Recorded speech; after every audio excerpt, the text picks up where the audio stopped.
Can you imagine getting stabbed in the eye and being blind for the rest of your life?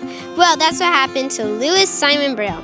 Louis was from a small town called Courbevoie, near Paris. He was born on January 4th, 1809. His family's names were Simon Rain, Monique, Maria Celine, Monique Catherine, and Josephine Braille. When Louis was a small boy, he always went to his father's workshop. He really wanted to be like his dad. When Louis was 3, his dad was talking to a man in the workshop.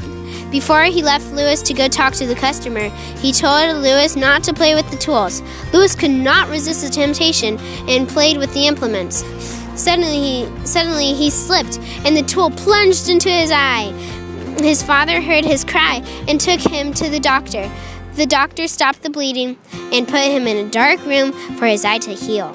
Louis, while he was in the dark room, rubbed his eye, and both eyes got infected. Louis's world slowly turned into darkness. By looking at Louis's invention, Braille, we can see that even if you get blind or seriously hurt, you can still do big things, which is important because now blind people can read. At the age of 10, Louis went to a school called Royal Institute for Blind Youth in Paris. There was a man named Charles Barber. Charles was a retired artillery captain in the French army. He made an invention called sonograph, which means sound writer. Sonograph is a secret military code made out of strips, dots, dashed lines from cardboard. Unfortunately, sonograph was too hard for most students to learn, so they gave it up. But not for Louis. Louis wanted to find a simpler way of sonograph. Louis tried different ways to make it uncomplex. At the age of 15, Louis developed a workable form of sonograph, which is now called Braille.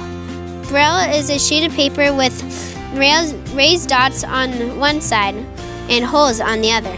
Louis died on January 6, 1852, 2 days after his 43rd birthday. Braille is a huge improvement to life today because now blind people can read. Also, Louis is a big role model to people with disadvantages because although your body might not function like everybody else's, you can still change the world.